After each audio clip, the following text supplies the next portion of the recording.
우리는 하늘에서 많은 것들을 관찰할 수 있습니다. 구름, 비행기, 새, 별, 행성 등이 있죠. 가끔은 하늘에서 터지는 불꽃놀이도 볼 수 있습니다. 운이 좋다면 인공위성도 볼 수 있는데요. 스타링크가 줄지어가는 영상을 혹시 보신 적이 있으신가요? 이 영상은 수십 개의 인공위성이 일정한 간격을 유지하며 지나가는 모습입니다. 인공위성은 이렇게 별처럼 보이지만 반짝이지 않고 일정한 속도를 유지하며 꽤나 빠르게 지나갑니다. 우주정거장도 마찬가지로 별처럼 생긴 점 하나가 하늘을 가르며 쭉 지나간다고 생각하시면 됩니다. 고도에 따라 다르지만 거의 10분 안에 지평선 끝에서 끝으로 이동합니다. 오늘은 우주정거장에 대해서 살펴보겠습니다. 지난 9월 19일 가장 밝을 때의 금성을 관측하는 날, 저는 휴대폰 어플에서 특이한 점을 발견했습니다. 금성 옆에 지나가는 흰색 점이 하나 보이시나요? 바로 탱궁 우주정거장입니다.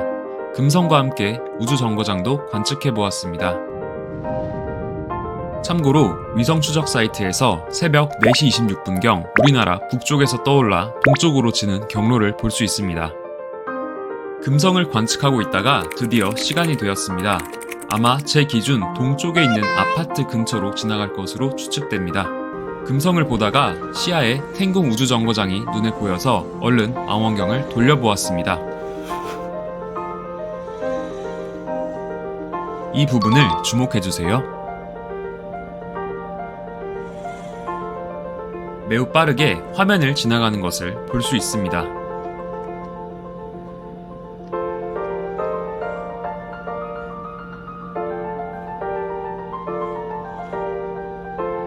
계속 수동으로 장초점 망원경을 우주정거장이 지나가는 경로에 맞춰주는 것이 매우 어렵습니다.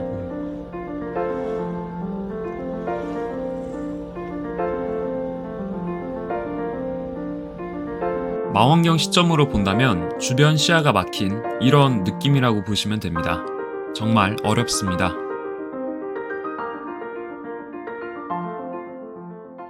탱궁 우주정거장이 잡힌 프레임만 느리게 다시 볼까요?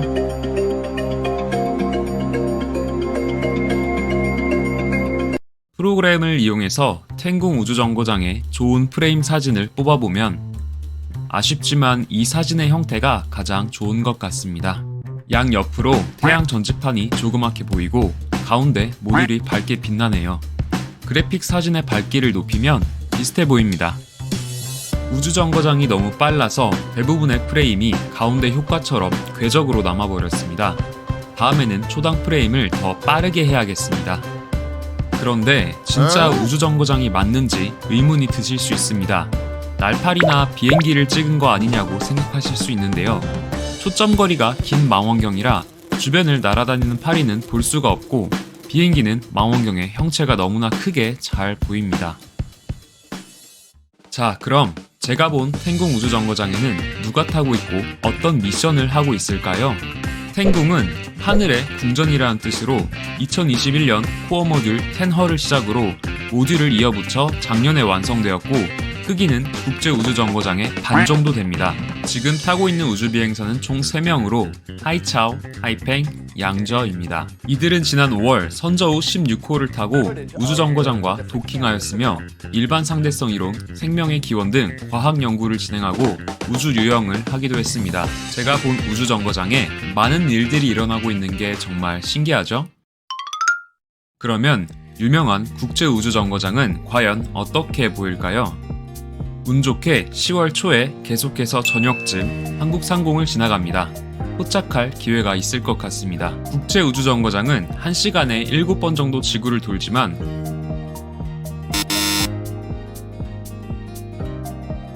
우리나라에서 보려면 우리나라 상공을 밤에 지나가야 해서 볼 수 있는 기회는 한정적입니다. 10월 2일은 저녁 7시 22분경 북쪽 하늘에서 떠올라 동쪽 하늘로 국제우주정거장이 지나갈 것으로 보입니다.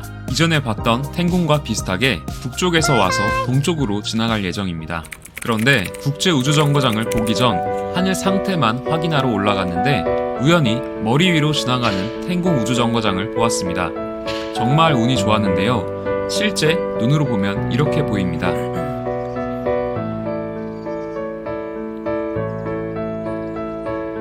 우주정거장의 실제 속도입니다. 실제로는 초속 7km 정도 되는데요. 왜 그런지는 다음 시간에 알아보도록 하겠습니다.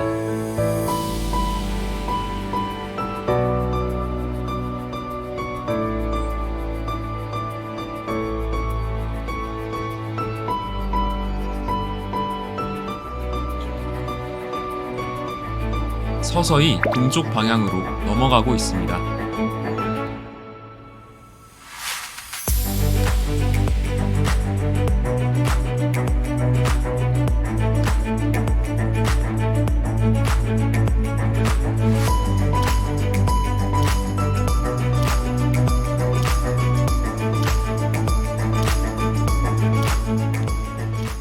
자, 이제 텐궁도 봤으니 망원경으로 국제우주정거장 촬영을 시도해봅니다. 망원경을 움직이다가 살짝 잡혔습니다.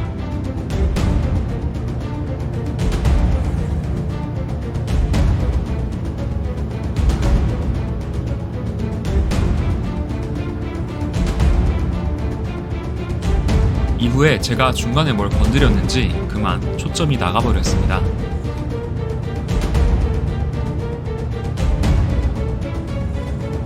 많이 아쉬운 결과인데요. 조금 느리게 보면 어떨까요?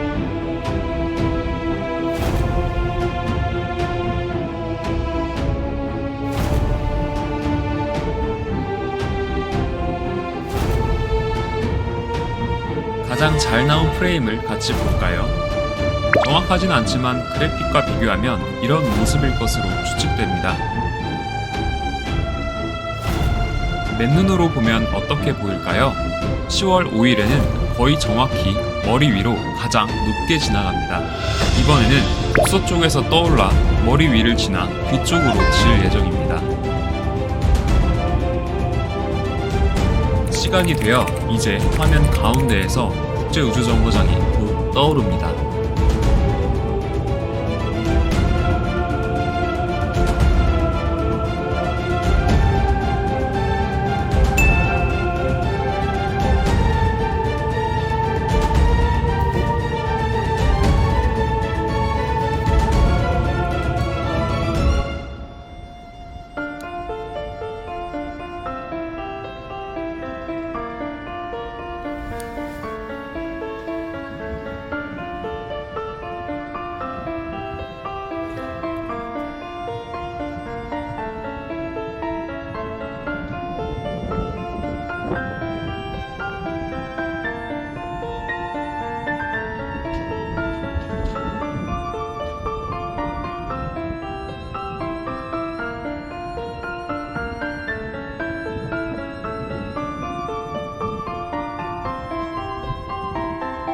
이제 머리 위를 지나 남동쪽으로 지고 있습니다.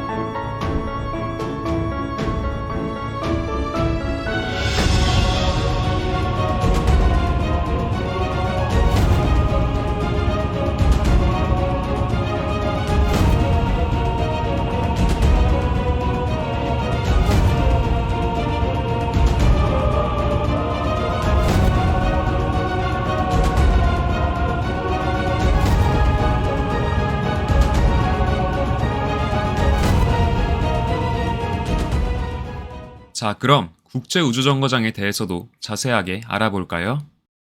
국제우주정거장은 1998년 자랴 모듈을 시작으로 수많은 모듈을 이어붙여 지금의 모습에 이르렀습니다. 16개 이상의 가압 모듈로 이루어진 국제정거장은 3개의 모듈로 이루어진 텐궁 우주정거장보다 훨씬 많습니다. 길이는 109m, 질량은 42만 kg 정도로 지구 궤도를 도는 인공물 중에서는 가장 큽니다. 이식축구 경기장 정도라고 합니다. 현재 국제우주정거장에는 70번째 장기탐사팀이 상주하고 있습니다. 지난 9월 27일부터 시작된 70번째 장기탐사는 내년 3월까지 이어집니다. 한국 시간으로 8월 27일 스페이스X의 크루 드래곤을 타고 사령관 모겐센, 엔지니어 모그벨리, 보리소프, 사토시가 국제우주정거장에 도킹을 성공했고 9월 16일 소유즈 MS-24를 타고 엔지니어 코노넨코, 슈브, 오하라가 국제우주정거장에 도킹하였습니다. 이들은 우주정거장 외부 미생물 연구와 인간의 수면 주기, 미세 중력이 인체에 미치는 영향 등 200가지 이상의 실험을 진행하게 됩니다. 신기한 점은 코노넨코는 2008년 소유즈 TMA-12호에 한국 최초의 우주인 이소연 씨와 같이 우주정거장을 방문했었다는 것인데요. 이번 미션을 끝내면 인류 최초로 우주 체류 1000일 달성을 앞두고 있다고 합니다. 정말 대단하죠? 사실 우주정거장의 공전 속도와 탈출 속도에 대한 이론도 잠깐 다뤄보려고 했는데 영상이 너무 길어질 것 같아 다음에 우주정거장을 잘 찍었을 때 더 좋은 영상으로 만들어 보도록 하겠습니다. 끝으로 우주정거장에서 지구를 내려다본 모습을 보여드리겠습니다. 정말 아름다운데요. 언젠가 우리도 우주로 나갈 수 있는 날이 오겠죠?